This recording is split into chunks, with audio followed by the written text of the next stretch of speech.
Maurice and Odie gonna take over like Zach and Cody. Black and Snurdy is the best podcast. Gonna boom like Wile E. Coyote. Gonna make magic, they move like they hairy. Ain't talking about mental health, no, it's not scary. You know that she coming up with the astrology. Mo got a comic and that's the best policy. Maurice the goat, talking about animation cause you know. Odie, she moving wavy like the boat. Watching some movies and she taking notes. Yeah, kick back, listen. Black and Snurdy have risen. Upload on a mission. 5 stars, never dissing. Black and Snurdy, ooh. Black and Snurdy, yeah. Black and Snurdy. Hello and welcome to another episode of the Black and Snurdy podcast, the only podcast where two sexy black nerds get together to shoot the shit. I am Mo, aka Kid Licorish. And I'm Odie. And together we are the aforementioned Snurds here on episode 159 of the Black and Snurdy podcast. How are you doing today? I am exhausted. Yeah, same. I'm so tired. I could not get to sleep last night. Same. And because I couldn't get to sleep last night, well, I got to sleep at like, I don't know, it was like 7 o'clock in the morning. Lucky. And like, okay, now the good parts about not being able to sleep, I washed the dishes, cleaned up some stuff. I didn't have to do that today. Like, you know, that was good. But then the hard part is I went to sleep around 7. I woke up around, I think it was 12:22 because I remember looking at the clock. Yeah. And so that was about 5 hours. But there is something to be said about, like, you know, your circadian rhythms. Yes. Which is like why your body, it's like when it gets dark, you get sleepy, and it gets light, you wake up. So I feel like when you go to sleep during the day, after being up all night, it's not the same type of sleep, you know? Right. And then, like, I cannot go to sleep. I couldn't take a nap at all today because I know I have to wake up early tomorrow for work. Yes. And because of that, if I try to even sleep for 30 minutes, I don't get that one. You're not chronically online like I am. Okay. No.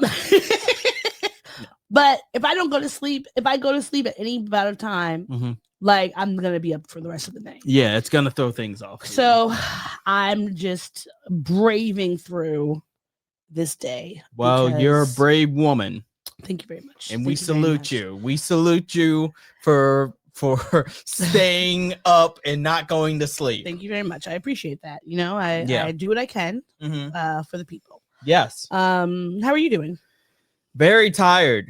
Like very, very tired. And I have to get up early tomorrow too because I have my doctor's thing and then I have that other thing at 10. Yeah. So it's just being an adult fucking sucks. Yeah, it does. Adulting sucks. Yes, it does. I miss being a child sometimes. I was talking to my little brother today, and I was like, you know, he's gonna be 25. Yeah. So I was just like, you know, he's having his like early 20s kind of like feels of like where he wants to be. And I was like, this time of your life is supposed to be like crazy and weird. Yeah, and like 20s is supposed to be 20s is supposed to be like a weird amalgamation of different experiences. Yeah. And so I was just like, you know, this is the best time of your life to do the things that you want to do, because as you get older, the more responsibilities you have. Yes. So you can't just be like, you know, carefree or whatever. And even though obviously we're not geriatric. Oh, Seth Rogen won for the studio. Oh, good job. Yeah, good job, sorry. That literally just popped up on my phone for some reason. But it's like you just have to take things in stride, because this is the time when you're figuring your life out. You want to do different things. You want to try different things. You want to do all the different stuff. Yes. That's great. But, you know, be happy that you're not. Be happy, live life, get an STD. Like, explore yourself, son. I don't know about that. Yeah, come on. Please, Chlamydia. no. Hit it with the antibiotics. It's fun. I mean, that's probably. I mean, baby, I like it raw. Oh my God. Baby, I like it raw. No, just terrible. Oh boy. But yeah, you know, it's just adulting. Adulting. Yeah, you gotta just adult every fucking day. It's a carnival cruise. It's a merry-go-round. It's the fucking line at Trader Joe's. You never know what it's gonna be like, but you do know you gotta stick it through. You know what they say? What? Life is a highway. I want to ride it all night long. And that's how you get chlamydia. And that is how you get chlamydia. All right. Is that gonna be the episode title? I was thinking about it. That's how you get chlamydia. Oh man, our parents listen to this. I know. Aren't they proud? I don't even know how to spell it, but it's all good. It's there now. Listen, I feel like every day, every day in every way, I am getting better. Yes. But I feel like, you know, the women in my bloodline are so happy that I am living my life as ridiculous as possible. Yeah. Because at this point, my mother, my grandmothers, my great-grandmothers, aunts, all of them, they were married with children, tired as fuck, just like doing all these things that they thought they had to do. And I'm just fucking shenanigans and chicanery. Yeah. Whimsy abound. You're a wildflower. I'm a wild one. Yeah. Okay. And I like it. Wow, wow, wow. Wow, wow, wow. All right. Are you ready to take it down a little bit? Yes. And we are going to do our RIP corner and pay respects to those we have lost this week. Okay. So we are going to give honor to someone that has passed away this week. Her name was Sareeta Domingo. She was an author from London. She wrote about a lot of things, but mostly having to, you know, her topics generally were around. Oh my God. Oh my God. Alexa, stop. God. Oh, Jesus. All right. So we want to take it down a notch and pay our respects to Sareeta Domingo. Yes. She was an author from London whose work primarily centered around Black people, Black women, and she passed away suddenly this week on Friday. And so we just want to say thank you for sharing your work with us. There's no word yet on how she passed or why, but, you know, we have so much love and appreciation for the work that she brought into this world. And just thank you for sharing your thoughts and bringing a space for Black people, Black women especially, to write what they know, share their words with the world, and making that possible. So we say thank you for all you've done, and we are sending our love to your family and friends and your fans and all those that need you.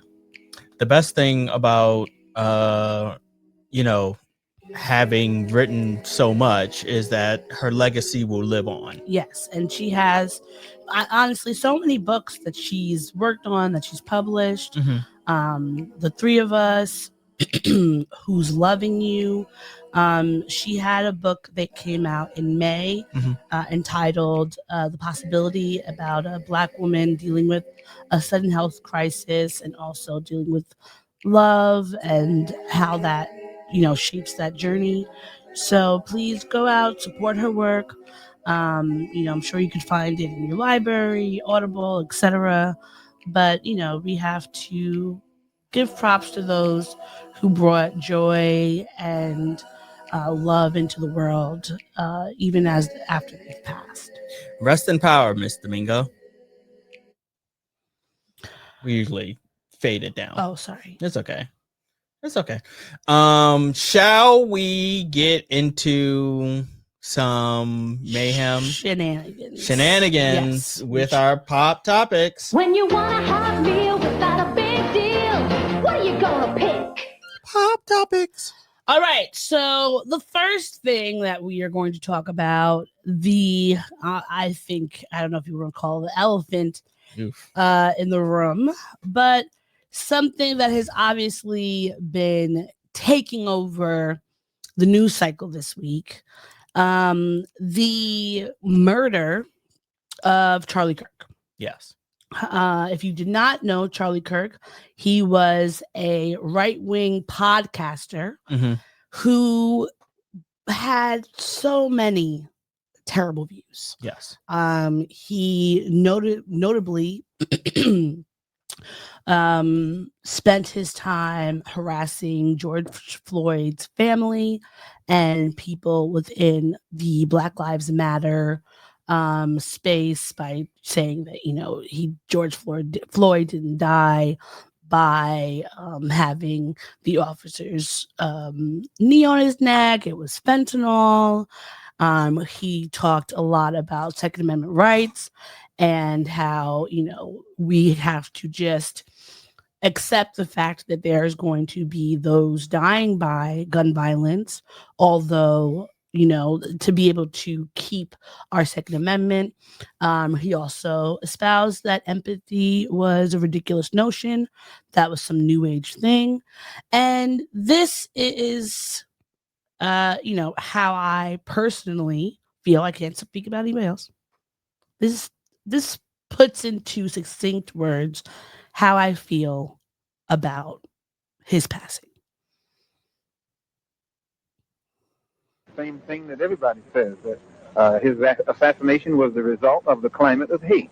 But only I said the chickens came home to roost, and which means the same thing. Climate of hate means that this is the result of something. And when I said chickens coming home to roost, I said the same thing. But you did not say that you were glad the president was killed. No, that's what the press said. So yeah, there has been so much controversy around this murder. Yes. I don't know if you saw the video. I watched the video. I absolutely refuse to. I have personally, I can't view like videos of violence on social media like that. Yeah. Like I'm tapped out. Yeah. I mean, the thing about it was when I was watching the video, I didn't know really what happened. It just said that he was shot. Yeah. And so, like with most gun violence situations, people are sharing the news. The news is sharing it. People are sharing on social media. And it was horrific. Yes. You should never have to see anyone going about their day, regardless of who they are, getting shot. Right. Yeah.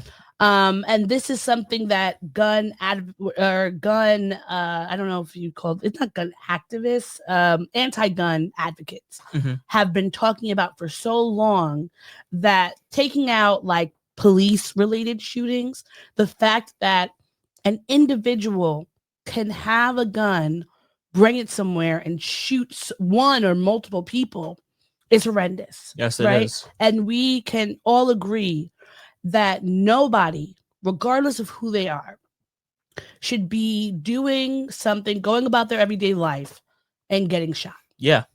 This is something we have been talking about for years. I mean, we were in like second or third grade when Columbine happened. Yeah, I think we were in second. I remember coming home and watching the news of the children pouring out of the school and all the things and the shootings that have happened since then. Yeah. We have been begging for the government to do something about gun reform. Some form of gun control. And it has not happened. It didn't. If it didn't happen when elementary school children were murdered, was that in their Parkland? Classroom. No, that was another school shooting. Sandy Hook. Yeah, sorry. December 2012, I believe that was. Yeah, we had graduated from college. Right. And we are day in, day out. Even literally right before school started, there was a school. Right before school started in New York, there was a school shooting in another part of the country. Children harmed. Students harmed, teachers harmed. The nation is in crisis, and we have to wonder, like, why is this happening? The only answer that I come up with is that people they don't care. the sad thing is, and the sad truth is that shootings, whether they're in schools or nightclubs or movie theaters, restaurants, temples, when you're walking around at a festival, a church, it's become normalized. Like, and it has become so normalized that like we literally just sat here and listed off a bunch of actual real locations that got shot up. And not even all of them. And not even all of them. We can't even. If we try to name all of the mass, the list shootings, is too long. The list is too long. Shootings in public of people going about their day, doing their business. Yeah. Regardless of who they are, where they're from, all of those things, it would take the entirety of the podcast. Yes, it would. And it's something where, like, as an American, it feels like this is our legacy. This is what we are known for. Every time I am out of this country, it feels like, one, I'm getting asked about people like, are you scared to be in America? Mm-hmm. And also, when I'm out of this country, there always seems to be a shooting of some sort that people are just going about their day and they're getting shot. And it's not about like, okay, you're talking about, oh, it's gang violence. All right. These are just people who are, for whatever reason, they're disgruntled, they're angry, and they're coming after other humans and shooting them. And so, of course, because of Charlie Kirk's rhetoric, the things that he put out into the world, mm-hmm. there has been all of this kind of conversation and discourse about whether people are celebrating his death, whether they should be happy, they should be sad, we should be mourning them. Like the Republicans and the MAGA supporters are calling this a political shooting, which I have a lot of problem with because he was not a politician. Mm-hmm. He was never a politician. He never served in the military. Like, in no way was he elected to anything. He was death a political figure of some kind. Well, I mean, maybe you could call him a pundit. he like his influence was a good portion of why the president got elected. Oh, yeah, of course. Or at least his influence like helped in that regard. And one thing that to me it's so telling is really the response to his shooting. Because before anyone knew anything, they were blaming it on trans people. They were saying he was going to be they were going to be non-white. They were saying it was liberals. Liberal. Yeah. I believe is her name Nancy Mace? Yes.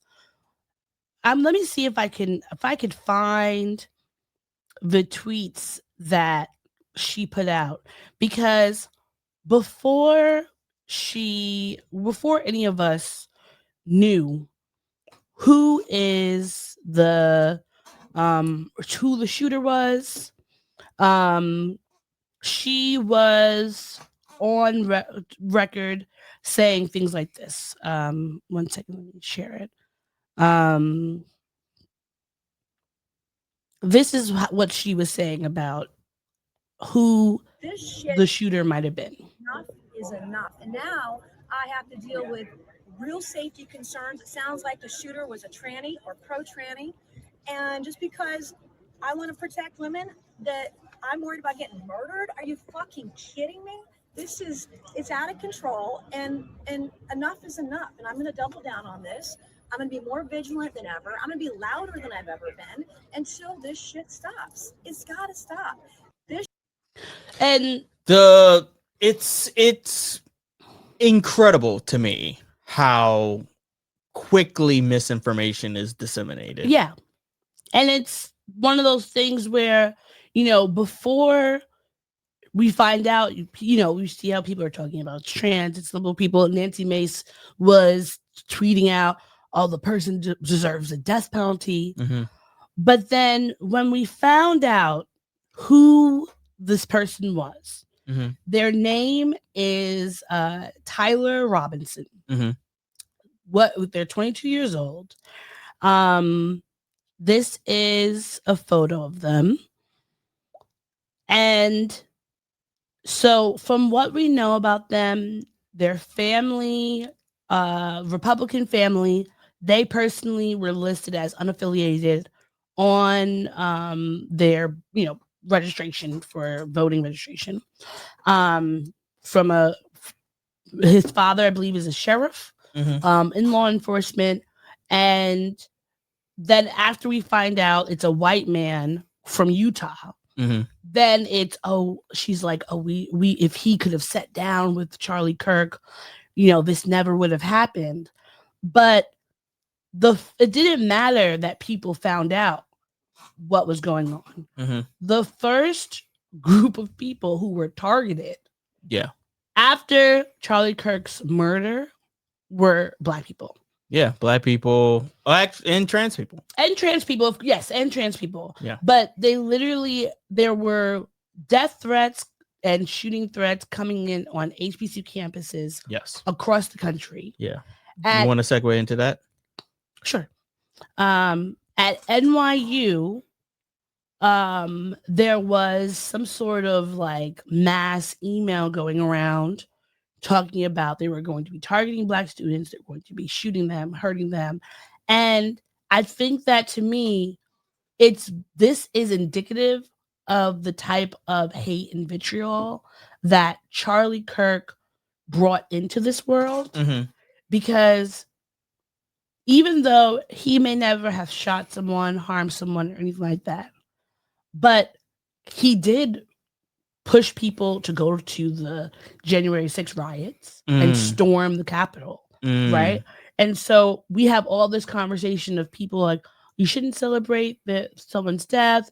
You shouldn't be apathetic to someone's death. Someone who said that they don't believe in empathy, they don't care, and that someone who literally pushed people to go to the Capitol and wanted to murder the people in there. So just because they themselves may not have ever done any physical harm, words mean things. And we know we could ask any marginalized group whether or not the words from someone who is popular, whether they're a politician or not, can cause them harm. Yes. Do we not think that George Floyd's family may have been harmed by Charlie Kirk sending his fans to constantly send them threats, doxing professors at universities that they felt were, too liberal and had different views? Like, these are the things that this man was doing. This is his legacy. And I find it really surprising that you have people such as Dr. Umar, who tweeted out Instagrammed out, while I did not agree with Mr. Kirk's rhetoric and considered him to be an anti-Black bigot, I will never rejoice at the loss of life of anyone who hasn't directly participated in the unaliving of a member of the Black African race. I am ashamed to see members of my community celebrating the situation. I will never ask you to mourn the loss of an enemy of our race, but to celebrate an unaliving is completely unacceptable. We know all too well that the greatest recipients of political assassinations in this country have been our own people. Stop laughing at the misfortunes of others and get prepared. Political assassinations have returned to the United States of America, courtesy of the deep state. Now, I want to say, when the Minnesota congresswoman and her husband were assassinated, I don't remember half of the people talking about this. It wasn't blasted all over the news, so there, we talked about this on the podcast previously. Melissa Hortman and her husband Mark were shot.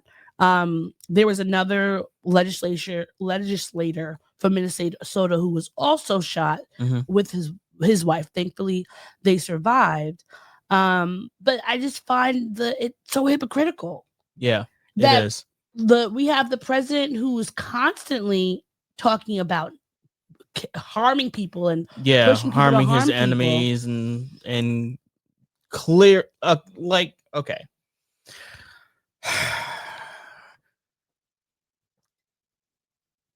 The human part of me is like somebody died. Yes, of course. They died in front of their wife and children. They died in front of their wife and children. They died as part of a public shooting. That's horrific. That's horrible. There's the other side of me that's like the person who this happened to. I don't feel sympathy past the human level. Yeah. You know what I mean? Yeah. Like, I'm not going to shed tears. I'm not going to cry. I'm not going to, do the, there's a clear reason why we didn't put him in the RIP section. Yeah. And the thing is that his rhetoric was dangerous. Yeah. He spread a lot of hateful ideas. He trafficked in it. Mm-hmm. He created a whole site for it. Whether he believed it in his heart or not, he spread this hate. He was a part of that, and that is his legacy. Yeah. That is what he will be remembered by. And I don't think that someone saying this is someone's legacy is celebrating. Right. I don't think that we need a ticker taper parade to shout up and down, oh, look, this man was killed. Because at the end of the day, it is horrifying. Yes. That you could, regardless of whatever you may think or believe, that anyone in this country could be physically harmed because of what they just believe. Because we have free speech. And although we have free speech, that does not mean we are free of consequences from that speech. And I wish that this would mean that we were going to get some gun control, but that's the fucked up thing. Yeah. The fucked up thing is that literally, and I've gotten to this point, nothing is going to happen as far as gun control in this country. Yeah. We literally have witnessed and have been not a part of it, but like we have seen with our eyes on the news instances of all shapes and sizes, of all ages and creeds. It's almost the American way at this point. Not almost, it really is. Someone is disgruntled. A young white man is disgruntled about something. Even if like they've allegedly said like the shooter was a fan of Nick Fuentes, who's also a right-wing podcaster who sheds a lot of negativity out in the world. They're saying that was the reason behind it. And that like he was just like mad because he didn't like him. But the idea that someone does not like you and will come out and shoot you, like, are we in the fucking wild, wild west? We are. It's insane and it's scary. I'm sorry. It's not the Wild Wild West because people are getting caught. Well, yes. If it was if it was truly the Wild Wild West, people would be getting murdered and never getting caught. Yeah. You know what I mean? Like, I mean, the conspiracy theorist and people getting away with things. The conspiracy theorist in me feels like this is some B613 plot to like start off a civil war. Because imagine if the way that Black people were being targeted just over the idea, even after people knew who it was, but they immediately wanted to target Black people. It's like, are we so pressed to keep the Epstein files out the news and to start a civil war? You didn't even win the first one. That we're just gonna create these kind of terrorism. And the craziest part about it is his father is the one that turned him in. Yeah. He told his father and I think like someone else in his family and they turned him in. Now, question. Do you think that your parents, either one of them, would turn you in if you committed something, any sort of crime like this? I won't say who, but I have a very good feeling that one of my parents would and one of my parents wouldn't. I'm not going to say which one is which. Yeah. Because of this platform. Yeah. And because I I like my Thanksgivings. Yes. But one yes, one no.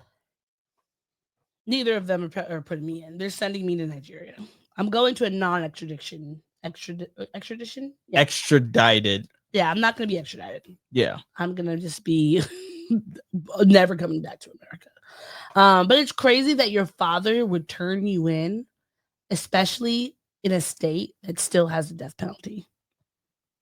Like, could you imagine? Like, did he just really want that 100K reward? Oh, I didn't realize a reward was. Yeah, they had it was a reward. You know, like usually when there's some sort of high profile situation, there's usually some type of reward. I thought it was just like he did the right thing. I mean, also you know it could have been been that, but I think that like I can't help but wonder: did the reward push him over the edge of like, oh well, time to pay off my student loans? Hey, I'm close to retirement. We really want to pool. That 100K is do a lot. Look, I can go down to Florida. In Utah, I can go down to Boca Raton. And do I assume all old people go to Boca Raton yes, to retire? they do, or Key West.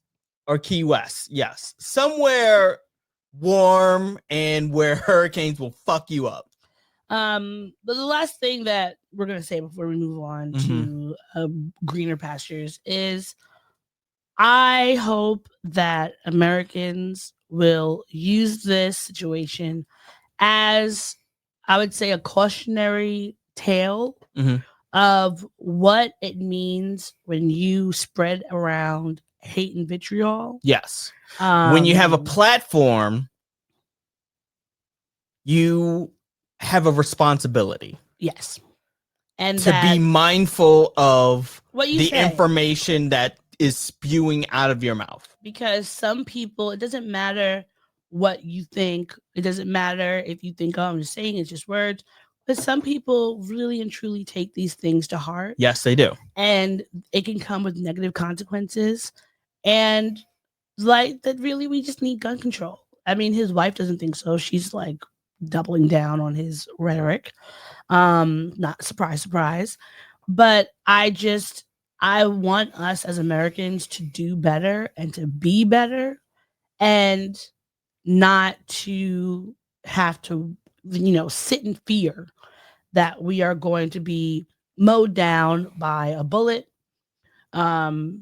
anywhere out, unless you're on a battlefield. That is really the only way and reason why you should be worried about getting shot, blown up, or any of these atrocities. Like, this literally happened, was it the day before 9/11, the 24th anniversary? Like, this country has had, compared to other countries, not as many terroristic events, but it feels like we are living under constant threat of terrorism, domestic terrorism from our own people, because there are folks who are waking up every day. And it has nothing to do with mental illness, has nothing to do with, their religion or whatever the case may be. It has to do with them believing that it is okay to shoot someone because they're angry. And that in itself is a problem, because that should not be who we are. I do not think that has anything to do with what the founders of this country believed. They may not have believed in black people and brown people and women and all the white people who are not wealthy having rights, but they definitely didn't believe that you should be shot for speaking, regardless of how disgusting the words coming out of your mouth are. And you should not be in fear of your life, that you are going to be mowed down just by doing your job, by enjoying yourself, by like being at home. Like, it's just, when is enough, and the politicians in this country who will create this narrative that this is some, liberal agenda or whatever the case may be. They're already trying to say, I saw some news reports that he had like a trans roommate. They're going to try to pin this on trans people somehow, some way, and it's just, it's disgusting. Obfuscation. And it's unnecessary, and there's so many other things we could be doing with our time. Mhm. And if we didn't have to deal with gun violence, like maybe we would have a high-speed rail. Maybe, you know? Or at the very least, funnel in some money towards this Crumbling infrastructure that is known as the MTA. All right. Are you ready to get into some actual pop topics? Yeah, sure. All right. So we talk about the new Street Fighter movie? No, we did not. So Street Fighter is coming to theaters. Yes. And they have for those of you who are not in the know or who aren't sexy nerds like us. Yes. Street Fighter is based on the video game franchise Street Fighter. You know, Guile. Name 3 Street Fighters. Go. I don't know their names. I just picked their characters. Who's the lady? I will name 3, and I just named Guile, so I won't include Guile. Chun-Li, E Honda. Chun-Li. Yeah, E Honda. Ryu. So the thing is, when you say the names, Ken, M Bison, Balrog. When you say the names, I know them, but I can't. I wouldn't have been able to explicitly say like, oh, this is who it is. Yeah. So these are some of the people they have. They have Andrew Koji as Ryu. Sure. Noah Centineo from oh gosh, what was he in? That show on Netflix. Noah Centineo. It was the one. The letters Centineo.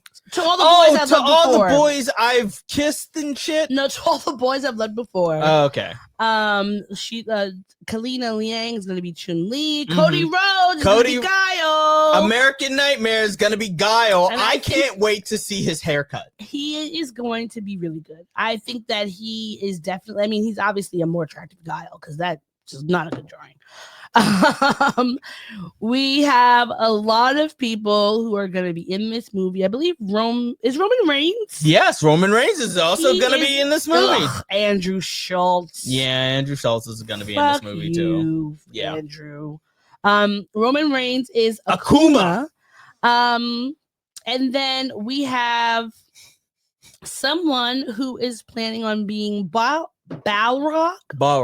Who, honestly, this took me by complete surprise. But 50 Cent. And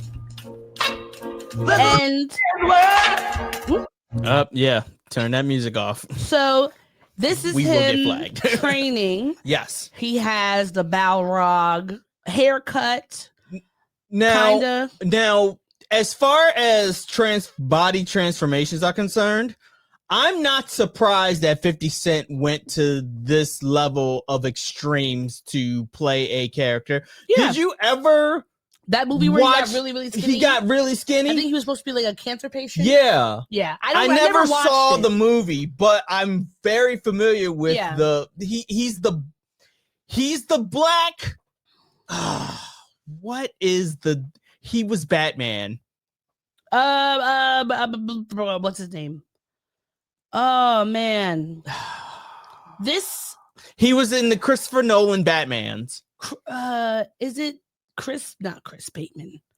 No, it's not. What is his name? The Christopher Nolan Batman was. This is gonna bother me. I cannot remember. But the movie is called Things Fall Apart. Yes, Things Fall Apart. This is how he looked for that movie. He dropped 54 pounds in 9 weeks, according to Christian Bale. I knew it was Christian. Christian Bale. Yeah, he's the black Christian Bale. Yeah, is what I'm trying to say. Because Machinist was the Machinist. Yeah, that was him. But he's the thing about him. He is an entertainer, through and through, and he is going to create a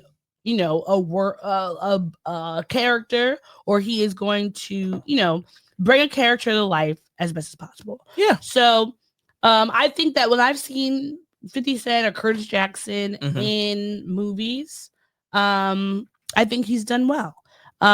So I'm looking forward to this movie. I remember him in Get Rich or Die Trying. I remember that slippery shower scene. Oh yeah. Oh, sorry. Yeah. I forgot That's to okay. put that up there. Anyhow, yeah, the slippery shower scene in Get Rich or Die Trying where they're sliding over trying to kill each other. Just sliding all across the naked black men slipping and sliding, Very trying to shank homoerotic. each other. Yeah, very homoerotic. Penises flying everywhere. But good for him. Yeah, I guess good for 50 Cent. He'd be on some other timing a Yeah. lot, but it's kind of like, all right, I guess he's the hugest troll in the world. I'm sure he's gonna come. It's like he shed all of the pettiness For in the movie? order to transform into this That's the role. only reason why we haven't heard from him for so long. 'Cause Exactly. he hasn't been available to be petty. Exactly. All right. So this is a comic situation. That I found this and I was Sorry. very curious about whether or not you have heard of Spider Ramen. No. So No, I have not. Okay. Full disclosure. Spider-Man, I did not realize how vast the Spider-Man universe was. Yeah. Like, in and of itself. It's a whole multiverse of madness. It's a multiverse of madness. It's its own universe. This is why Sony is milking Spider-Man for all of its worth. There's supposed to be a new one coming out soon. Well, you're talking about Beyond the Spider-Verse. Yeah. That one has gotten delayed several times. Well, and it's going to be amazing. I just watched Across the Spider-Verse again. Yeah. And it is so good. It still holds up. Mm-hmm. The movie is phenomenal. It's a great movie. It's a Sony movie, and it's in the same style as K-pop Demon Hunters. Yes, which I love. Yes. Which we love. Yes, but we love. here is this is a this influencer or content creator is talking about Peter Pot Noodle. Mm-hmm. And I just kind of loved it. Oh, no. Let me go back. Is this the sound's on? Yeah. So I had a lot of you asking in my last video, who in the world is this ramen noodle Spider-Man? Well, let's talk about it. His name is Peter Potnoodle, aka the Spider Ramen. He comes from Earth 54202, and what we know about this Earth is that everyone living on it is a sentient food dish. And I'm going to be honest with all of you, not really much is known about his backstory, mostly because he was a fan-created character that Marvel decided to put in the book. But what we do know about this spider being is after the loss of his uncle Bento, Peter Potnoodle decided to put his newfound powers to good. And just like his backstory, honestly, we don't know much about his powers. I don't know if he's got a spider sense, super strength, or anything like that. The only thing we do know is that instead of shooting webs, he can shoot out noodles that he uses to travel across the city and defeat crime with. Spider Ramen also uses his powers in a very unique way by taking his endless supply of noodles and creating bowls of food to feed to the homeless and making sure no one ever goes hungry at night. Oh, and also he can change the flavor of the noodles by just thinking about it. And because of that nature, and also he was a spider being, he was welcomed with open arms to join the Spider Society. Now he serves the biggest and most important role of all in the Spider Society, and that's to create food to feed the hungry mouths of all of the spider beings across the Spider-Verse, because all of them love noodles. Just make sure not to let it be known to Spider Ramen that you ate before you came there, because he gets very jealous of different dishes. And honestly, that's all I can really share on this topic, because Spider Ramen is a fairly new character. He is unique and very cool looking, and honestly does serve a pretty good purpose for his team. I'm gonna have to update my list on the top 5 weirdest Spider-Men out there. But hey, Spider Ramen, y'all, I guess you can take this information and share it with your friends to let them know, hey, there's a living ramen noodle bowl out there in the Spider-Verse. And let that be a little known fact for all of you, because I've heard the rumblings out there. I've heard the rumblings. How is it that this show is called Black and Snurdy and we never talk about nerdy shit? Well, guess what? We just did. We just talked about a Spider-Man who is a cup of noodles. Okay? Are you going to get this from anywhere else? No. You're getting it live from the Black and Snurdy podcast. I would love to eat some fucking ramen. Yes. That Peter Potnoodle gives to me. It made me hungry. And unfortunately, I am poor this week. until I get paid again. This is going to be a long week. We have to make shit stretch. I really want some. I want them to give me a short rib ramen. Because I think it's going to be delicious. I want egg. I want bok choy. I want sriracha. I want hot chili oil. I want all of it in there. Sure. I need that. And honestly, you know how with a Long Walk, his name, not Steven Spielberg. What's his name? Stephen King. The Stephen King movie where they were talking about like doing these promotional things where you go to the movie and you have to walk for the whole entire movie. A long walk. I thought WOK. A long walk. That's a walk to remember. Put that down. Long walk. Very funny. I want at the like movie premiere, I want them to do some sort of promotional across theaters where when you come in, you get a bottle or a bowl of ramen with your movie. Yeah. And I want it. I want to be able to choose what type of ramen I want. I want to add all my little additions and I want to get it. Because that would be delicious. And I want them to put this in a movie. Where is Peter Potnoodle in Beyond the Spider-Verse? That is going to blow my mind when he shows up in that movie. I want it. I want it to happen. It's gonna happen. It's gonna happen. They need to have it in there. It needs to have. First off, they have so many different Spider-Man. They have Spider-Cat, one who's a dinosaur, the Lego one. Like they have so punk rock. Like you have Peter B. Parker. You have Gwen Stacy, who's a fucking Spider Woman. Yeah. You have so many different Spider-Men and Spider-Women and Spider People and Spider Bite. You have so many Spider individuals.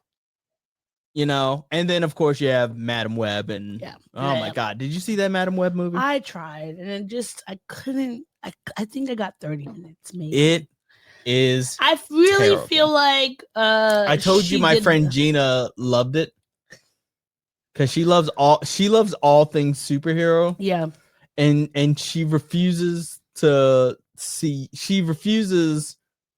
that any superhero movie is bad. I mean, you gotta. She have loved discernment. Thor: Love and Thunder. She loved Madam Web. Yes, that's the last one, right? Yeah. Yeah. No.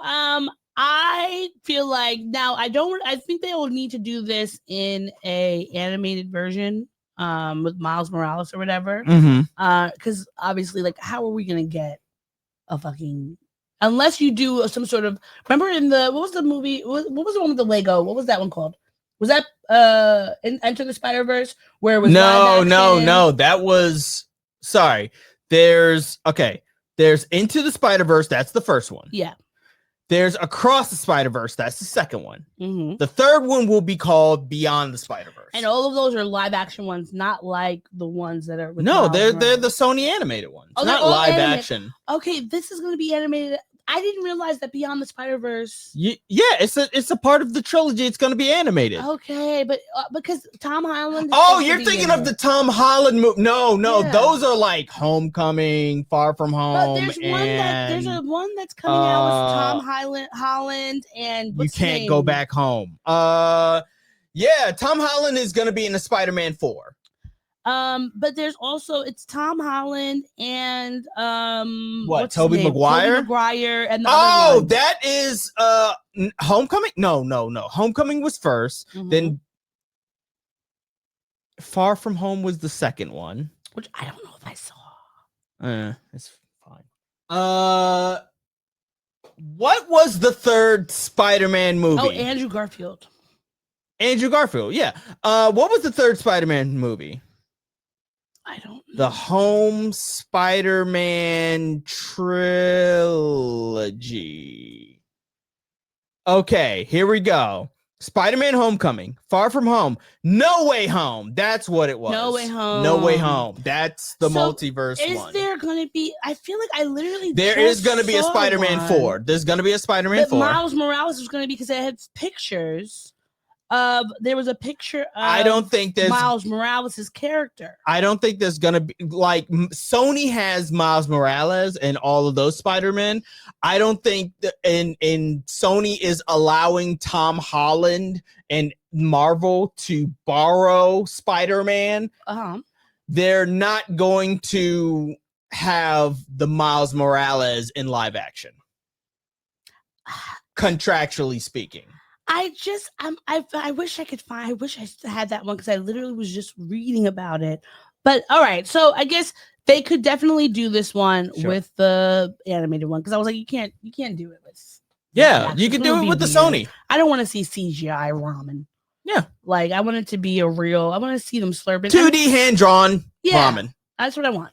Yeah. So I'm looking forward to it. Please give it to us, and I want us to have ramen bowls at Alamo or Nighthawk or Regal, AMC, whatever the case may be. Yes. I want there to be delicious, packed up ramen. I want 2 noodles. Yes. In my ramen because I never feel like they give me enough noodles. I feel for those Alamo Draft House employees who are constantly bringing food out to us fucking sloven assholes who are pushing in the like button to get them to flag them down. But sometimes in order to get the light. In order to get our fucking Bob's Burger from the Bob's Burger movie.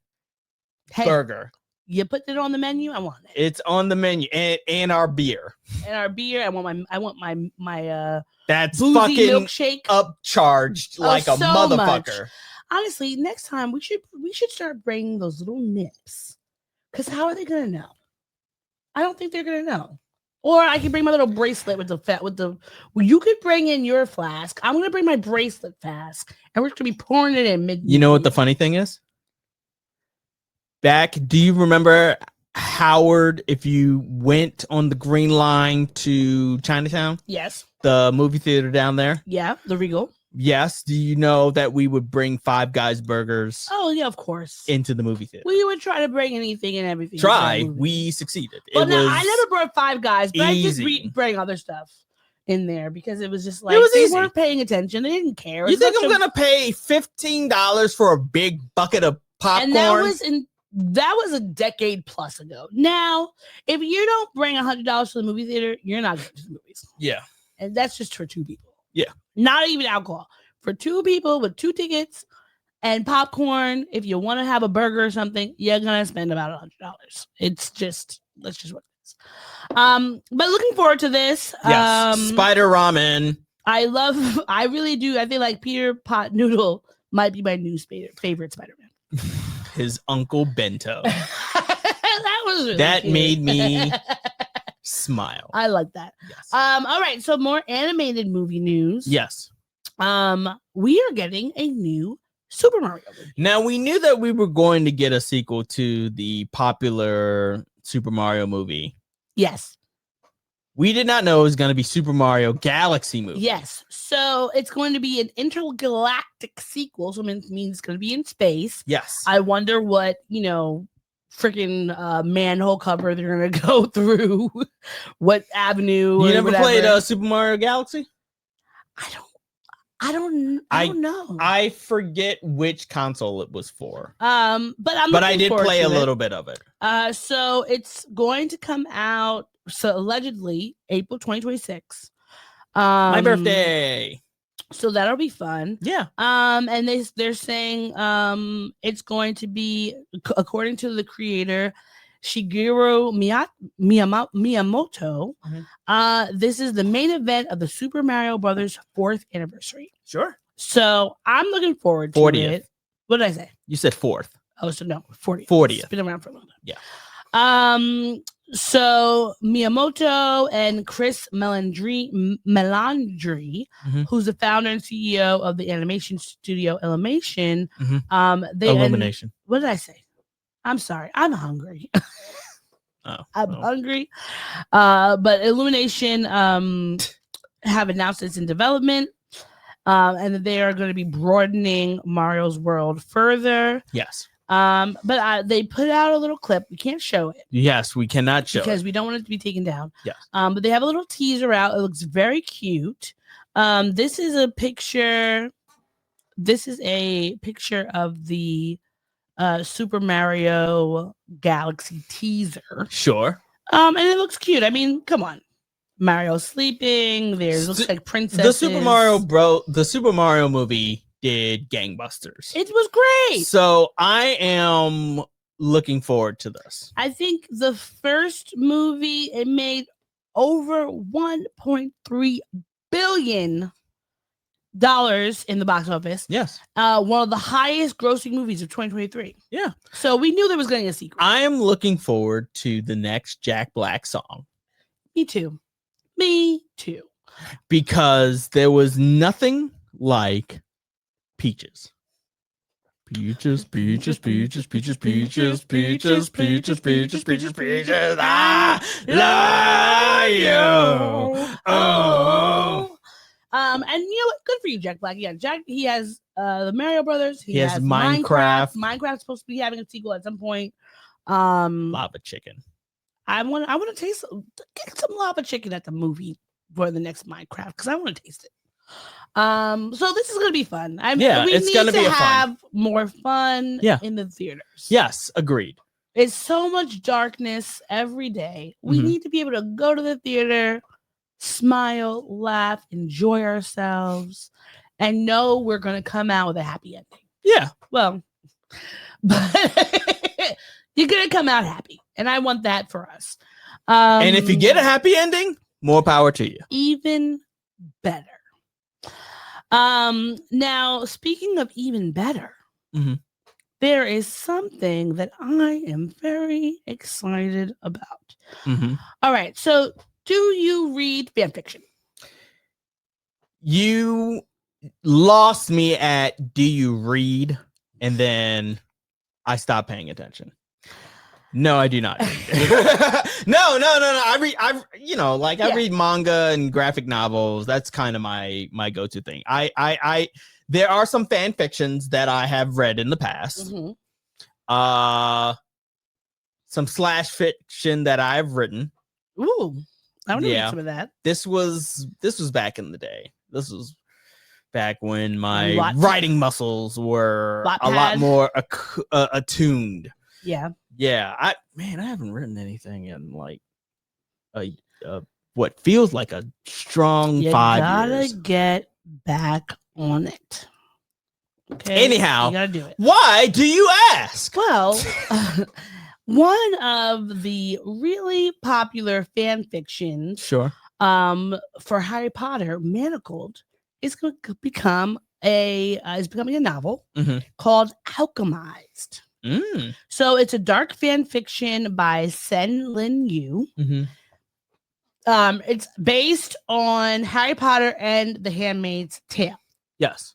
So this is honestly a fan fiction that has been popular for years, right?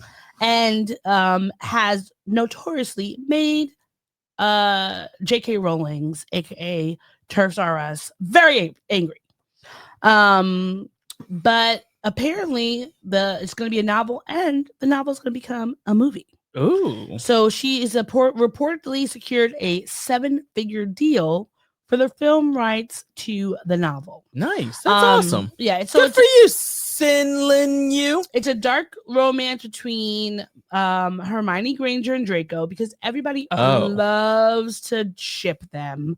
That it's this friends to lovers sort of situation, or sorry, enemies to lovers. Enemies to lovers. They were not friends. Yeah. From what I have gathered from the Harry Potter movies, yes, they were. He hated mudbloods, right? He hated muggles. Mudbloods. He hated muggles. Yeah. Very white supremacist. Yeah. Very Charlie Kirk. He hated anybody that was not a pureblood. Yes. So in this Manacled universe, the story imagines an alternate universe in which Lord Voldemort has killed Harry Potter and the Death Eaters, defeated the Order of Phoenix in the Battle of Hogwarts. So it obviously is completely different from what the canon is for the movie. You know what I just thought of? What? What if this, because it's supposed to be a romance between Malfoy and Hermione, right? Yes. What if it is like 100 days? Maybe. Isn't it? Is that what it's called? 100 days? The one that the had a one TV that show. I'm thinking about? The TV show? No, not the TV show 100 days. The movie 100 Days. We watched the first one, the second one, and the third one. The guy kidnaps the woman. 365 days. Sorry, I thought it was 100 days. My bad. 365 days. What if it's like that? It's probably going to be it. So it says that after the war, witches who fought for the Order of Phoenix are forced to become surrogates for dark wizards to repopulate the magical population. The Death Eaters give Hermione to Voldemort's second command, known as High Reeve, as a surrogate in the hopes that he can also help uncover she has these lost memories. Okay, sorry. I forgot that you said that there's a Handmaid's Tale a part of this. Okay, yeah. All right, yeah. So now, so it's not going to be 365 days. Well, who knows? Maybe because it's a friends, enemies to lovers sort of scenario. So this Manacled was published in installments between 2018 and 2019 on AO3, which is Archive of Our Own. It had a huge following. It blew up on Book Talk and all that stuff. So you can no longer read it on AO3 because of the release of the book. Yes. But I'm looking forward to it. Honestly, J.K. Rowling has completely just ruined everything, right? Yeah. So I would like more opportunities to read and indulge Harry Potter. Sure. Especially if it makes her angry. Because she does not like, she's never liked Manacled. She hates it. She just does not like it. She's always trying to separate herself from the publication. So the fact that she doesn't like it makes me want to read it more. Because I would say, like, when I remember when Manacled came out, I read some snippets here and there, but it was just like, I've always read, like, I used to read Harry Potter fanfic. Shout out to you, MuddleNet.com. But I just never really got into it as much as everybody else. But I'm going to be locked in, all right? If it's going to piss J.K. Rowling off, sure, I am all for it. Sure. So shout out to you, Sen Lin Yu. Okay? We are looking forward to this novel and this movie, and hopefully it is really great. Yeah. More power to you. More power to you. In some more animated news, the Demon Slayer Infinity Castle had its biggest opening weekend for international film in the U.S. with a box office of $70 million and has the biggest opening for an R-rated animated film. Now, did you see Demon Slayer Mugen Train? No. Have you watched any of Demon Slayer? Yes. Okay. Can you tell me the plot of Demon Slayer? Damn, can I? Is it okay? Demon Slayer, it's the kids at the school, like a high school. Yes? No. They're not at a high school. No. Do they not have like magic demons in them or something that they can pull out? No. Never mind. What is it? What's the fucking thing? Okay. There's an order of swordsmen called Demon Slayers. Okay. They fight demons. Infinity Castle. It's one of the last arcs in the Demon Slayer franchise. Got it. You know what? It's been a while since I've watched Demon Slayer. I myself might not remember the plot as well as I thought I did. So I have a question. Sure. Is this kind of like One Piece where there's more arcs after this? No. This is first off, the manga has ended. Okay. Because we went This to is that, because One Piece, the manga is still going. but we went to that Demon Slayer art exhibit. Yeah, no, that was Bleach. That was Bleach. Yes. Gosh. Okay. There's Yeah. so many. Bleach has walked so that Demon Slayer and Jujutsu Kaisen can run. Yes. Well, are you interested in seeing? You want to go see this movie? No, because and the only reason, here's the thing.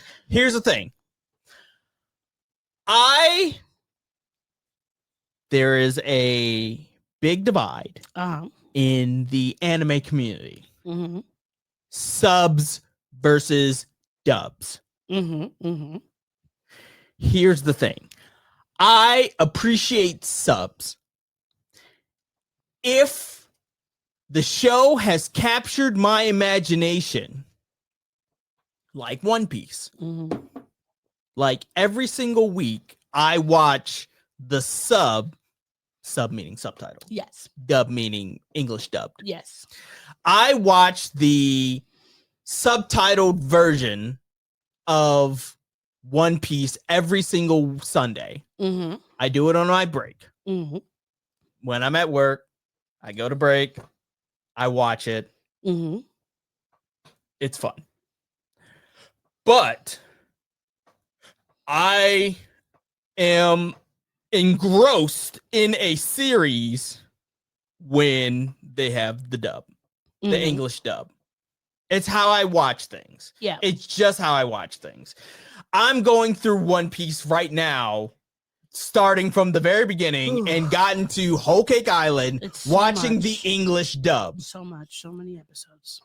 Having said that, I am also all the way caught up on One Piece Yes. with the subs. Yeah. Do you like the dubs better? I like the dubs better. Are the dubs true to the subs? The dubs are true to the, well, I mean, because I'm gonna say, as somebody who, like, I've always known there's a dub versus sub debate. Yeah. I personally, I like the subtitles when the dub is not in English. Sure. If it's in the original language, and then I have the English subtitles, I'll take it. There's localization. I don't like the English dubs. Because even when it's in an English dub and you put the subtitles on, which I like watching things. Sometimes the subtitles, the subtitles are translating exactly what the Japanese is actually saying. I want to know. Whereas the English localization of the dub is just translating basically the feel and vibe of what is being said and getting across that information. I would prefer to watch Japanese dub with English subtitles. You mean Japanese? Japanese subbed. Japanese dubbed. English subbed. Okay. Because well, then you go see Infinity Train. No, I don't want to see it by myself. You didn't even go see Mugen Train. I didn't, so I wouldn't know what was going on. You need to be there with me to be like, this is who so and so is. Yeah. This is all that reading. It's fine. We have eyes for a reason. Yeah, but here's the thing. Like, with a show like Demon Slayer, the animation is going to be top notch. Like, the choreography of the fight scenes are going to be so amazing. I don't want to take my eyes off. That's why I appreciate the dub more than I appreciate the sub, because I don't want to take my eyes off the animation to read the letters that are at the bottom. No, I mean, that makes sense. I mean, I think that, like, the one thing about Americans is that I feel like we have sometimes a lot of intellectual laziness. Yes. That'll keep us from enjoying things the way they're meant to be, right? Sure. I forget who the creator, the director and producer, I believe, of Parasite is, but I remember him saying, like, thanks for when he won like an Oscar for Parasite. Yeah. He was like, well, because y'all don't want to read a little 2-thing screen on the bottom, you're missing out on these great films. And it's so true. Like, there are so many movies that I love that are in different languages, and I watch them in their language. I read the subtitles. I want to watch Oldboy. Yeah. Great. And the thing is, I prefer to watch it in the original language. Yeah. Because when you watch it, even like Squid Games, right? Sure. When you watch it in the English dub, the accents never match the tone of actual people. Sure. And I feel like there's something about listening to it in the real, like the original language, that just adds so much more because of the fact that like when we're getting it in English, it's watered down. So it's like even though yes, it might take me, I might have to watch it over again in case I missed something because I was reading whatever.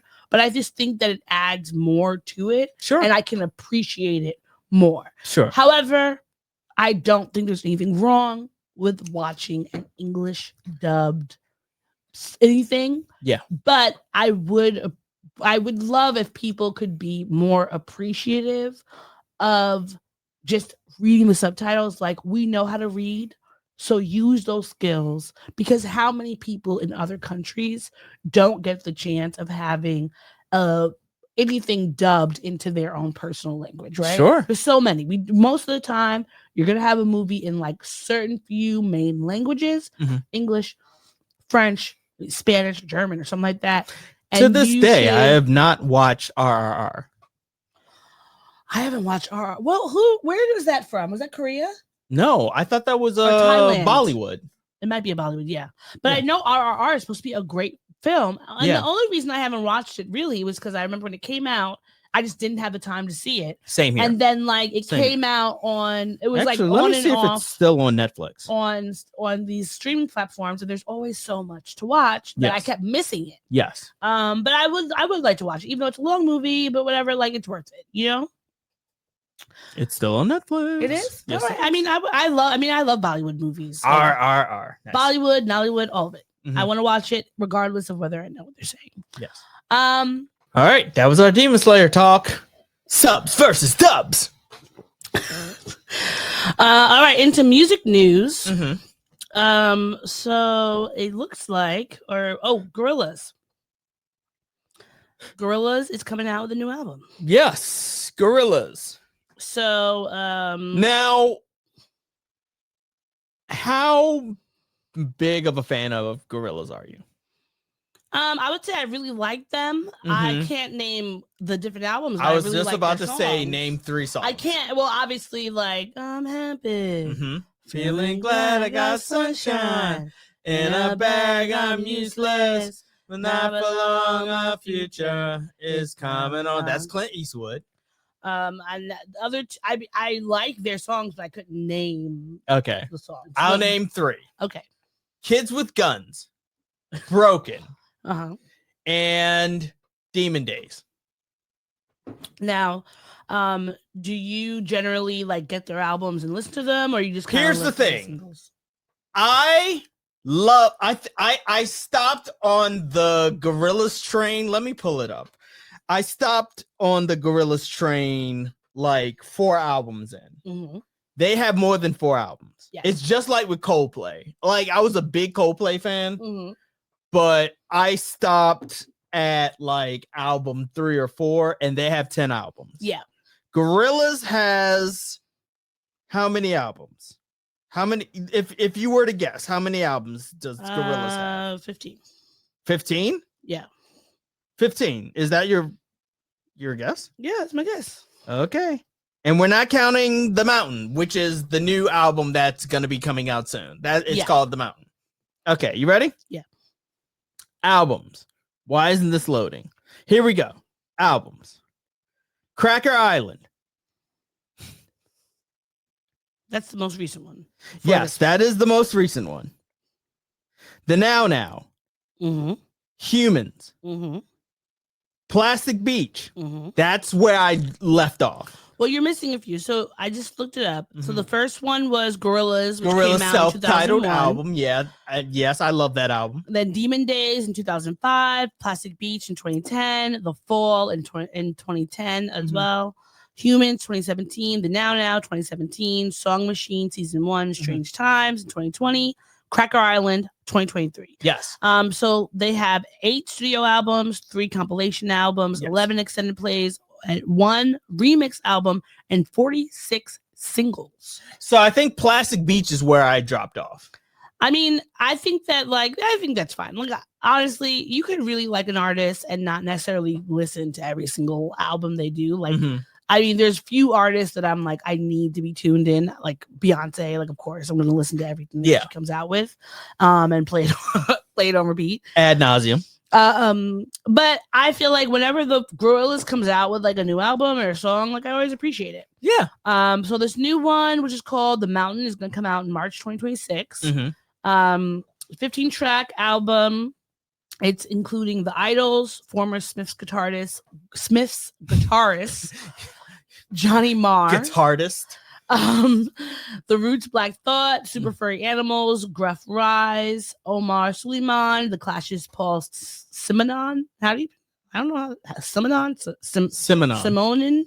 And Yassine Bey, aka Mos Def. Yes. They will also have artists' voices such as Bobby Womack, De La Soul's Dave Jodacou, The Falls' Marquis Smith, and Fela Kuti's drummer Tommy Allen, and the rapper Proof, and also Dennis Hopper, the actor, will be on the project as well. So I feel like it has a star-studded group of people who are going to be on the album. We know it's going to be good, so I'm looking forward to it. And they always have they have great animation. I mean, for the longest time, I have been wanting to see them live. I would love to see them. I think they would do a great live show. Anytime I've seen their concerts and things like that, people are like just going crazy. Yeah, it's really cool. Yeah. And I didn't know. I didn't realize that the band started from it was another band, Blur.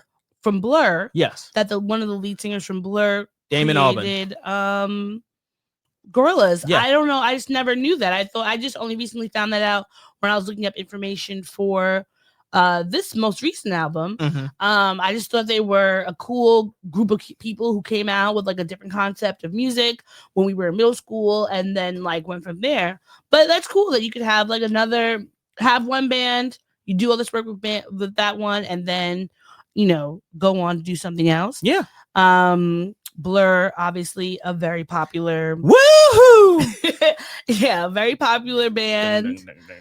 So looking forward to seeing what they come up with, seeing what the visuals are, and they'll probably have a concert or something, maybe we can go or whatever like that. Yeah, maybe. But I'm looking forward to it. I love having these bands who have been around for a long time, are really dedicated to like musicality and showmanship, being able to show kind of these younger groups how it's done, because I think we are getting a resurgence of like kids in garages making music. Yes. I've been seeing I've been inundated on my timeline because of like the things I like. To be fair, everything is inundating you on your timeline because you have your phone up to your face. I am 24 hours a day. Online. Literally 24 hours a day. Chronically online. Yes. But I've been seeing there's a lot of like black emo bands coming out. People doing black people doing like emo covers. I love that. I want to see black punk rock. I want to see black heavy metal. I want to see black emo, black new age, all of that. I want to see it. And I want to see black ska. Well, that's just reggae. I guess it is. I guess reggae is just black ska. Yeah, that's it. But there's not as much trumpets. No, there's not as much. There's not as much trumpets. Yeah, but ska, there should be more trumpets. It really had its moment in the late 90s, early 2000s. You couldn't find a rom-com, coming of age movie or whatever without having some ska on the soundtrack. Sure. Real Big Fish. Yes, Real Big Fish. Who I think they were in 10 Things I Hate About You. They were also in Basketball. Yes, they were also in Basketball. So, shout out to Gorillaz. We're looking forward to this new project. Thank you for keep making music, because you don't have to, but you're choosing to, and it's going to be good. We I can only imagine all the time and effort y'all put into this. So speaking of musicians, yes, Young Thug has put out some apology letters. Yes, for some of the things that came out during his leaked calls from prison. Now, it should be noted that these letters that have been written are in old-timey font. Why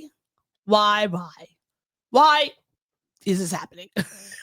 Also, I just believe if you are going to talk shit, stand on fucking business. Okay?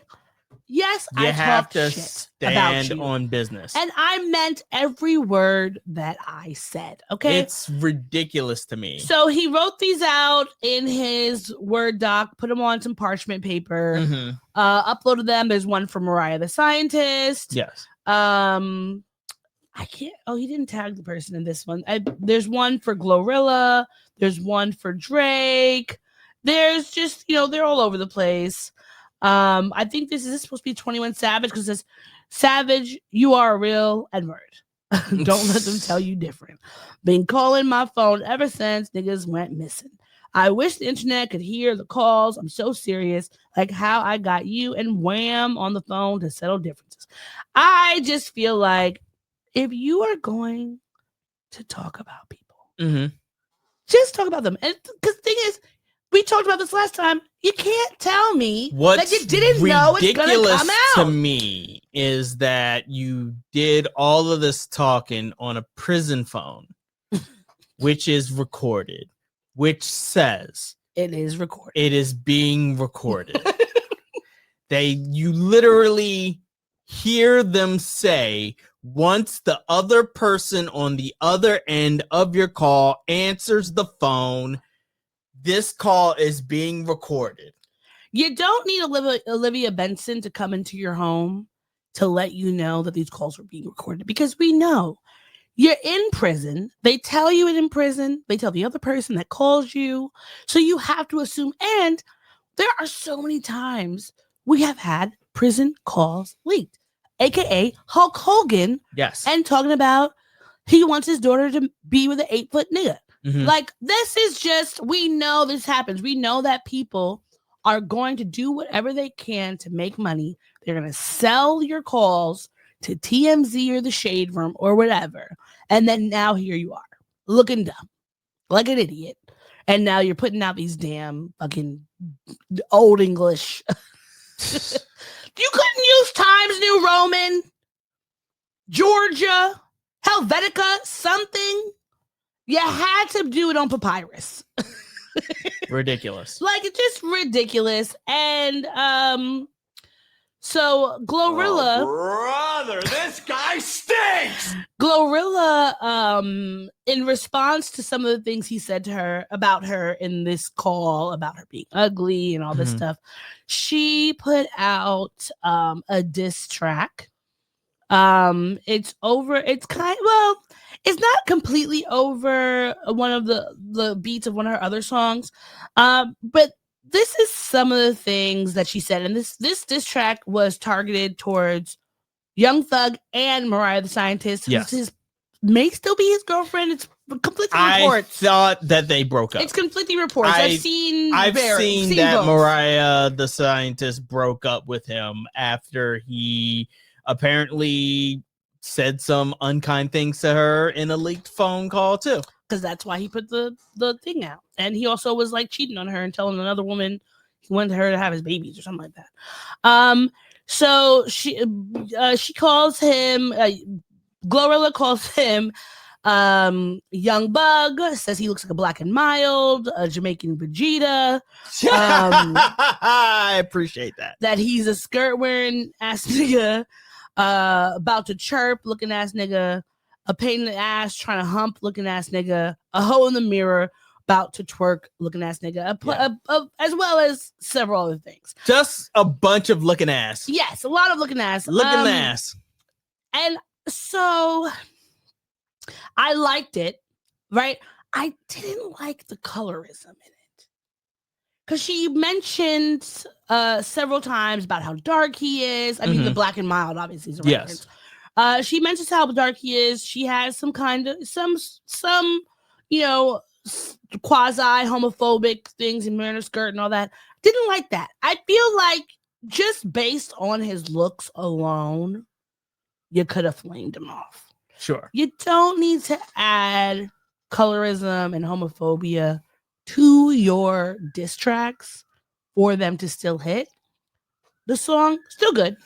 It's a fun song. It's a fun song, but but those parts really took me out of it where I'm like, I don't really feel like I want to listen to this, multiple times. Okay, sorry, don't come for us. Sirens, and we can't play that. Anyhow, I was gonna just play a little tiny bit. Yeah, can't play it. I can't even play the look. Nope. All right, It's Disney. They will come for us. they will. Yes. All right. Well, Gorilla, keeping you. I just want to see. I see it says where's the. I'm trying to figure out what this drop is. Folks, Where's the lie? That's That the we don't need colorism to be a part of our songs to still make them effective. Sure. Now, some people who have not been using colorism in their music, the Clips. Yes. The Clips was at the Vatican this past weekend. Yesterday on September 13th, they did a huge concert at the Vatican on the same day that boxer Terrence Crawford was fighting Canelo Alvarez. And which song is it on Kendrick Lamar's GNX? No, it's not even GNX. It's Euphoria. Oh, Euphoria. Yeah. Terrence Crawford. Yeah, I'm whooping feet. And so this is Pusha T. He's Terrence Thornton. I'm Terrence Crawford. Yeah, I'm whooping feet. Let me find it in Euphoria. So the Clips show, amazing. They came out singing the song that they wrote about their parents passing and how that impacted them and all that. Great show. They looked great performing at the Vatican.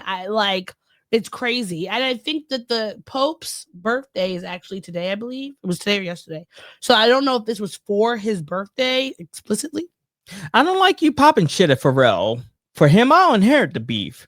Yeah, fuck all that pushing P. Let me see you push a T. You better off spitting again on him. You think about pushing me. He's Terrence Thornton. I'm Terrence Crawford. Yeah, I'm whooping feet.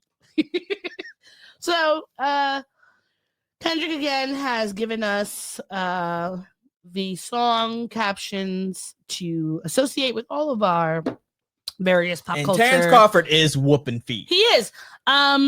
Oh my goodness. Let's just show a quick clip. We were busy with family game night. Yeah, so we could not watch it. It's okay though. I will always say I appreciate family game night. Yeah, it's great. I'm never gonna throw it under the bus just because I missed the live action thing. And we can watch. We can watch it again. It's still on Netflix. Yeah. So this is a clip of the fight. And the person, Damon Williams, who is doing the little voiceover, hilarious. And rocked him in the face. Just look at that again. Look at that. Look at that. Have you ever been punched in the face? No. You've never been punched in the face? I have never been punched in the face. Really? Yeah. You gotta get punched in the face. I will do not. Yeah, you gotta at least once in your life get punched in the face. I've punched people, but I have not personally been punched in the face. You haven't lived until you've been I've been punched in the face. During boxing or fighting? Well, because I was a part of boxing club, Mm-hmm. so I was punched in the face. You need to know how to take a punch. Yeah. Now, can I take a punch to the face? I don't know. Somewhere else in my body? A body shot? Fine. Punched in the face? I don't know. And also, I think if someone punched me in the face, I would go completely feral. I think I've been slapped in the face, but I've never been punched. Nah, a punch to the face is different than a slap in the face. A punch in the face would literally cause me to lose the sense that God gave me, and I might get arrested. No, you have to have your wits about you to get punched in the face, because here's what happens. You get punched in the face, there's a split nanosecond of this is painful. Mm-hmm. Then it's, I've just been punched in the face. Then it's, I have to shake this off or else I'm going to go down. Yeah. A lot of people don't do the second part. Yeah. They go straight from the first part to the third part. Which is punching. No, which is, I've just been punched in the face. I'm going to go down. Oh, well, okay. Yeah. So I was thinking to myself when I was watching this little clips, like, if I have children, I'm putting them in boxing. Yeah, put them in boxing class. Immediately, the moment they can walk, Yeah. you're gonna get the gloves on. Pop, you. pop, pop, pop, Okay, pop, you pop. need to have your form. Yes. Because like one thing when I was little, obviously being a girl, Mhm. my mother was so like trying to be vigilant about like, you know, screaming fire instead of help and stuff like that. And she used to always tell us if somebody ever tries to grab you, you stamp on the soft parts on their of their heel, you elbow them in the stomach, you try to get them in the throat, you kick them between the legs. That's my purse. I don't know you. Exactly. Yeah. So those are the type of things she taught us. But I definitely like, regardless, male, female, non-binary, trans, whatever, Mhm. my child needs to know how to fucking right hook you to stop your jaws from flapping. Yeah. Because you don't know how to back it up. My children will learn how to take a punch and Yes. how to give a punch. Yeah, because you got to do it. Because the thing is, getting hit, like, because I personally don't believe in corporal punishment, right? So I wouldn't want Sure. to hit them. Sure. But they need to know how to get hit, Yeah. get back up, and start fucking swinging. And also, a lot of fighting in the real world does not happen the way that it shows on movies and television. Yeah, of course. It's not straight. It's not boxing. Like, yeah, you should learn how to box, yeah. but a lot of it is just swinging wildly at Wild people. arms. Wild arms. It's a lot of And, wild arms couldn't drag me away. You have to know how to be able to hit, how to, like, the boxing helps in the sense of knowing how to Structure. like form a Structure fight, and right? form, the yes. punch. Yes. Also, bob and weave. Yes. Have some fucking footwork. Yes. Okay. Steady yourself. And if you get hit, Like Cassius Clay. how to take it, right? But then you also need to know something else. You need to know some taekwondo, some jujitsu, some judo, whatever the case may be. You Mhm. gotta know how to like take a motherfucker down, especially if you're not big, right? Because Yes. at Howard, I took judo. I took judo as well. And I fucking love judo because the main thing about judo is the shorter you are, actually the better you are at it because it's all in the hips. It's all in the hips. Yes. So you are like being able to like lift someone up over my body and Mhm. slammed them onto the ground. Yeah. Love that. I fucking love it because I already know if I try to kick you, it's probably not going to go the way that I think it's going to go. No, it's Right. not. But if you grab me and I know how to literally fling you over, regardless of whether you're 5'5", Using or your 6'5", momentum against you. like you got to know how to do that because a lot of the thing is most times if you are fighting someone, and I've had this happen to me because I have fought many people who are bigger than me. I'm not that short at all, right? They do not expect you to like come at them, right? And it's like, come at me, bro. I'm ready to go. Mhm. Right. And even my youngest sister, my baby sister who's in college, I'm telling her, these are the things you need to know because you're walking around New York City all times of night, you're enjoying yourself, all that. You need to know how to fuck somebody up, especially when you're like 120 pounds soaking wet. Right. Because no one's going to Seems a think little heavy. that you are. And that's not a slam at your Yes. sister. I'm just saying She's small. She's a tiny little girl. she's very She's petite. tiny. She's a petite She's patty. yeah. So it's like you got to know how to use your strengths, which are looking unassuming, Mhm. and you need to know how to use that for your benefit. Yes. Because the people who are coming at you are going to see that as a weakness, and you got to be able to, to navigate that. But congratulations to you, Terrence Crawford. You did a great fight. You won your belt and all that. You did a great fight. You did some good boxing. Yes. You know, and I think that more people should learn fight with your fists, not a weapon. Mhm. Because if you could not, all these people who like are all the white folks who are some gung ho about like create a civil war, we're gonna kill all the people, right? They think it's gonna be like Grand Theft Auto, fucking Call of Duty. What is that other one? That other sniper one, whatever. Like they think it's Fortnite, no, not Call of Duty, but whatever that little sniper one is, whatever. Splinter Cell. Splinter Cell, right? They always think it's going to be like that. When in reality, when you are fighting, if you are at war or whatever the case may be, it is not going to be nearly as structured, nearly as cool. You're going to be basically shitting yourself. Yes. And I've never been to war, but I know that the people that I've talked to who have been, like, it's not fucking rainbows and candy canes. No, it is not. It is extreme. And it's not structured. It's not structured. Fucking guerrilla warfare everywhere you look. You got to be prepared. You got to know how to take a hit. And honestly, I feel like it is more honorable and more brave and courageous of you to be able to fight with your hands versus having a knife, a gun, a bomb, or whatever. Because that is when you're showing how strong you actually are. Yes. Because everything else, it takes you away from the person. Your fisticuffs, you're right here. It's just like John Witherspoon famously said Yes. on Friday. Yes, You win some, you live. You win some, you lose some, but you live to fight another day. exactly. So yeah, I think that was our pop culture segment.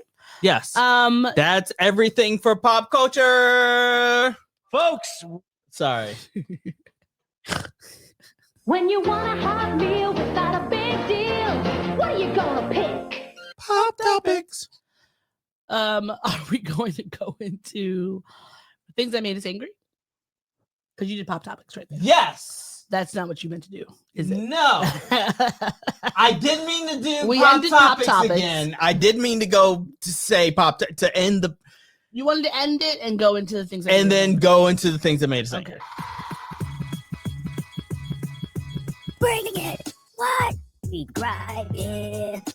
We're not griping anywhere else. We be griping. This safe space for us to share. We gripe it. We ain't griping anywhere else.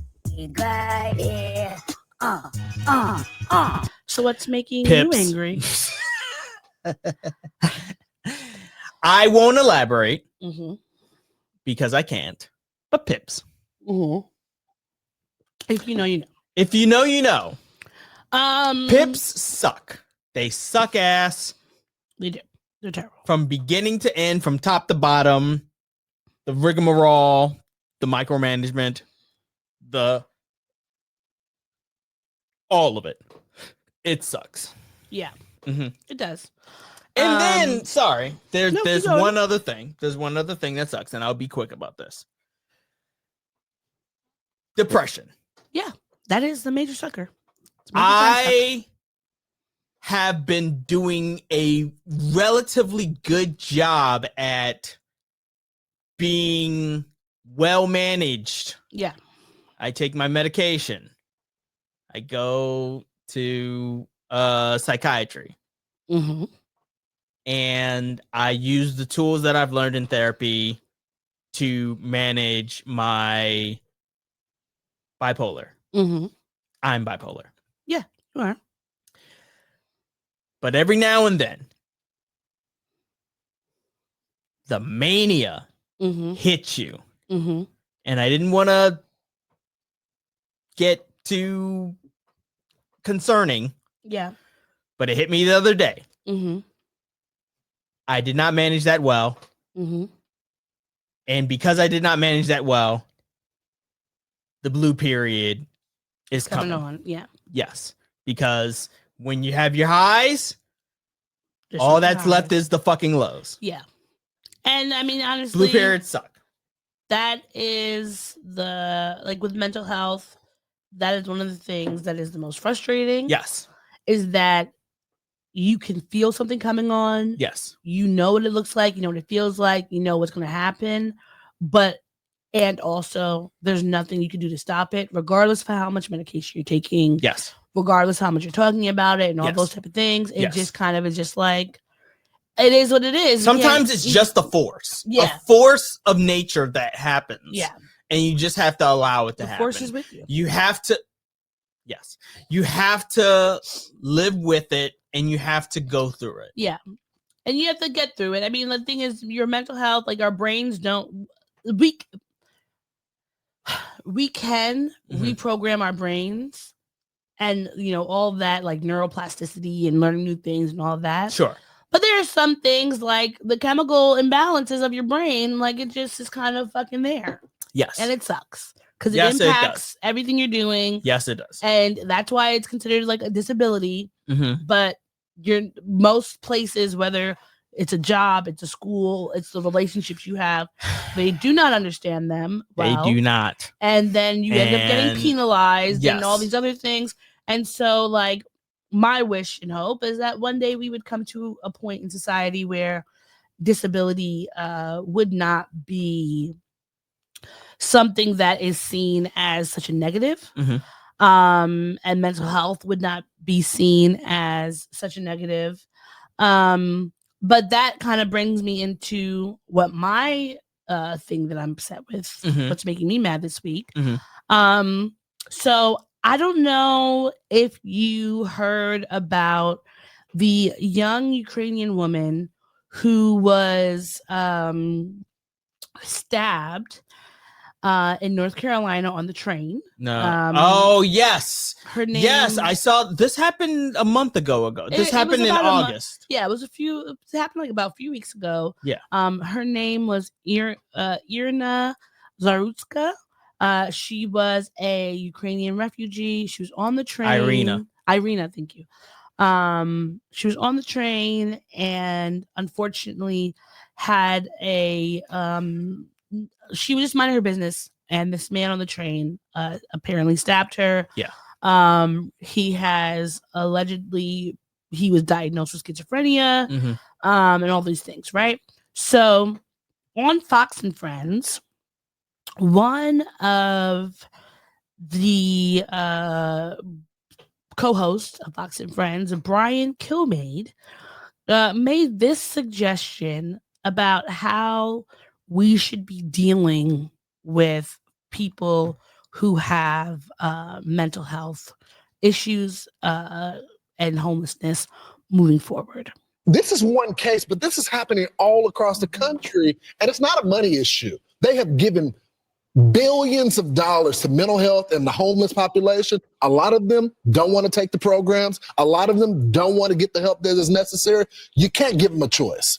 Either you take the resources that we're going to give you, or you decide that you're going to be locked up in jail. That's the way it has to be now. Or involuntary lethal injection or something. Just kill them. Yeah, Brian, why did it have to get to this point? Right. I would say this: we're not voting for the right people. And So Oof. That's just kill them. yeah. This is something that, like, we were literally just talking about how people are losing their jobs Mhm. for not mourning the death of Charlie Kirk. Sure. People are vilifying them, telling them they're horrible people. But these are the type of negative comments that we're getting from places that are super conservative, Mhm. super far right, Mhm. and we already know. It hasn't been, thankfully, a trend more recently, but I remember in recent history, there was a time when beating up and burning homeless people alive was a thing that was running rampant, at least in New York City. Yeah. We know Bum that, fights. and also bum fights. Yeah. We know that generally when there's like a serial killer out there, they are targeting sex workers, they target homeless people because they know that people do not care Yeah. whether they live or die. The bottom rung of society. And the problem is that, at least in New York, a lot of people who are homeless, they are dealing with mental health issues. They might be veterans. They might have a mental health issue that caused them to lose a job. lose their family or whatever, and now they are on the streets. And like my mother is a social worker, right? Mm-hmm. She's worked in social work for a majority of my life in different capacities. And I will tell you that the services that are there are not enough. Sure. And even when you do say, okay, there's services, a lot of times there's so many rules around those services that the people may not want to take them because it feels as if they are being like infantilized in some ways, and or doesn't really matter.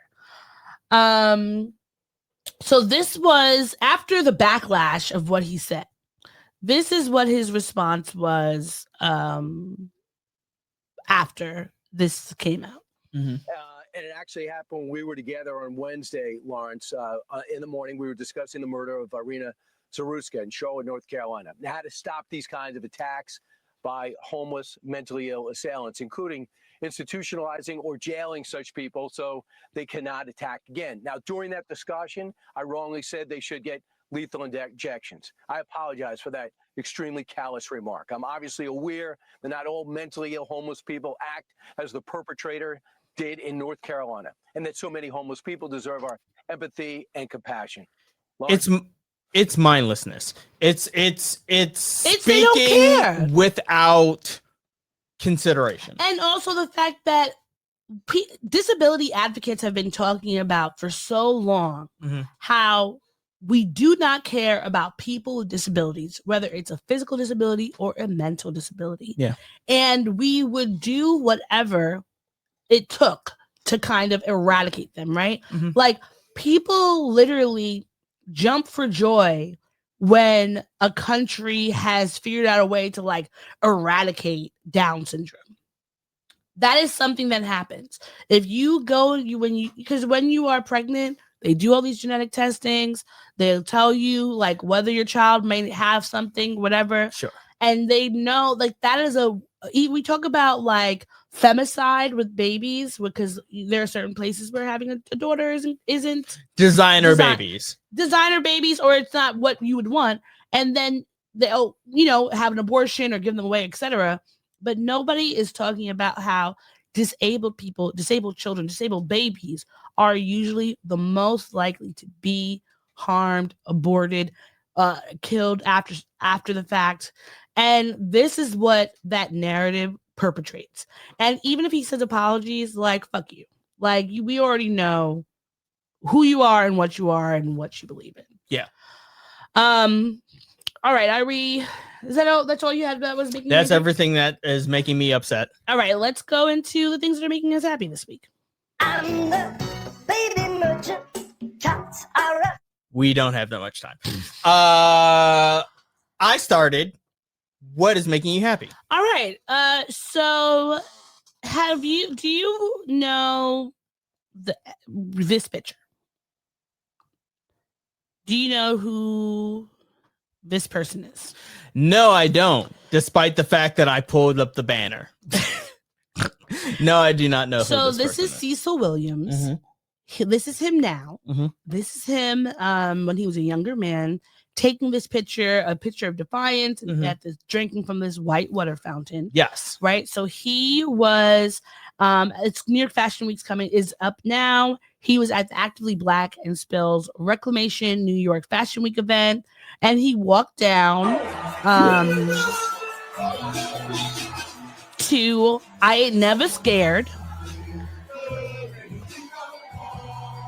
So, you see how he's coming down, like looking cool, this very lovely older gentleman. And this just made me happy because the fact that he's still around, he's still here. And I think this is important for people to look at and recognize because at the end of the day, like this history is not so far removed from where we are now. Sure. Like my mother, like her family on my grandfather's side, my pop-pop's side, from South Carolina. And my mother has talked about them going down south and, they had this baby blue Cadillac and my pop-up being repeatedly stopped, and the police officers calling him boy and all this stuff. Yeah, And that so happened with my dad in South Carolina. we know that even though when we talk about the civil rights movement, like Ruby Bridges just had a birthday this past week. Yeah. Right? Like this is not far away. And the fact that he is still here, he is still able to like be active and walk and all these things. I am so glad that we get to see him. He's getting his flowers because he deserves them. That generation, of course, they all deserve them.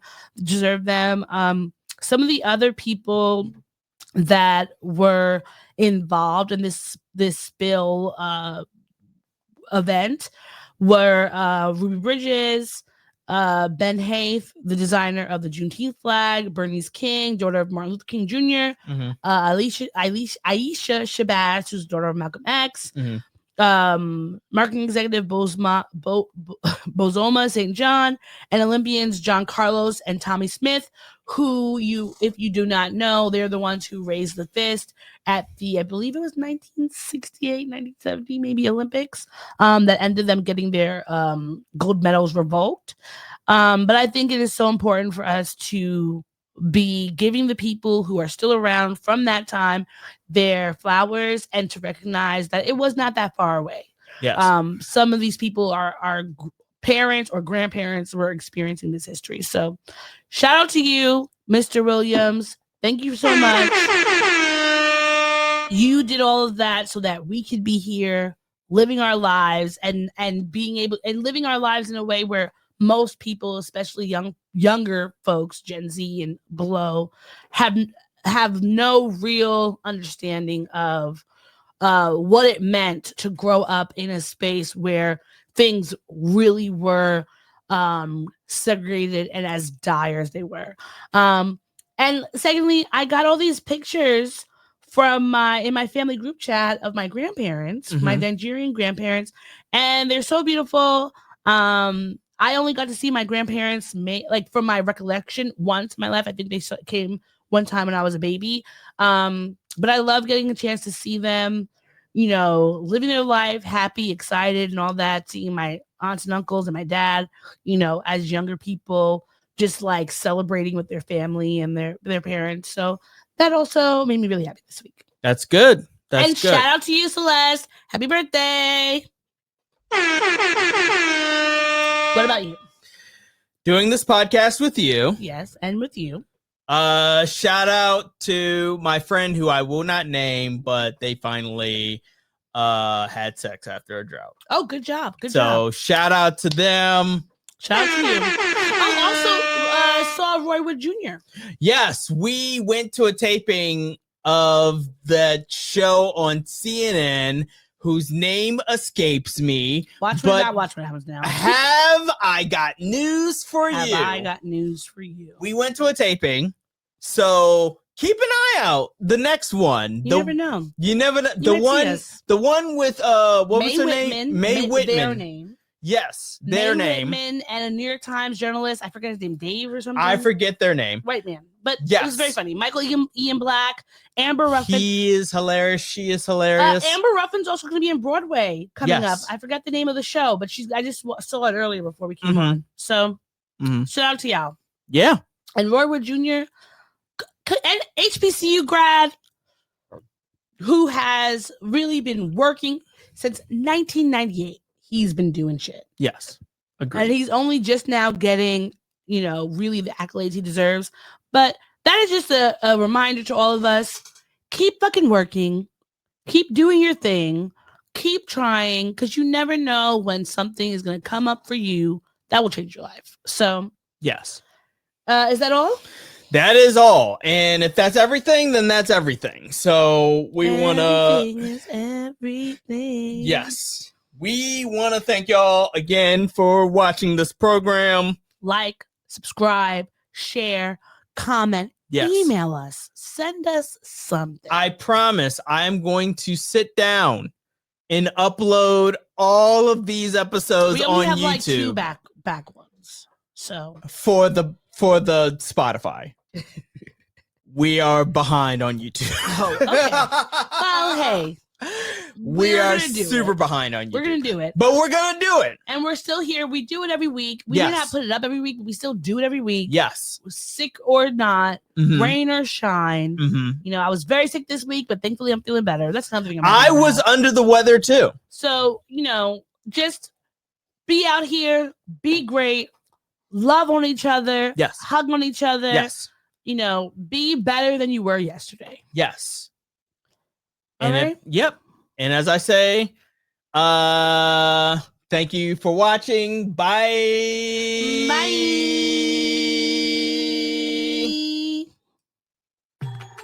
Thanks for listening to the show. If you'd like to contact the podcast, you can reach us via email at blackandsnerdypodcast@gmail.com. You can also find us on Instagram and TikTok at Black and Snurdy Podcast, as well as on Twitter at Black and Snurdy. You can find me, Maurice, on all social media under the handle Licorish is Legit. That's LICORISH is legit. And you can find me on Instagram. It's ThatsOD_THATSOD.E. And on Twitter, THATSOD_E. And don't forget to like, rate, and subscribe to us. Tune in next time to the Black and Snurdy Podcast, where nerds of a feather flock together. Remember, Bye. boy. Not yet. No, this is keeping it. We're keeping this in. Don't forget to take your meds and your subs and drink water. Bye. Bye. I actually want to keep that.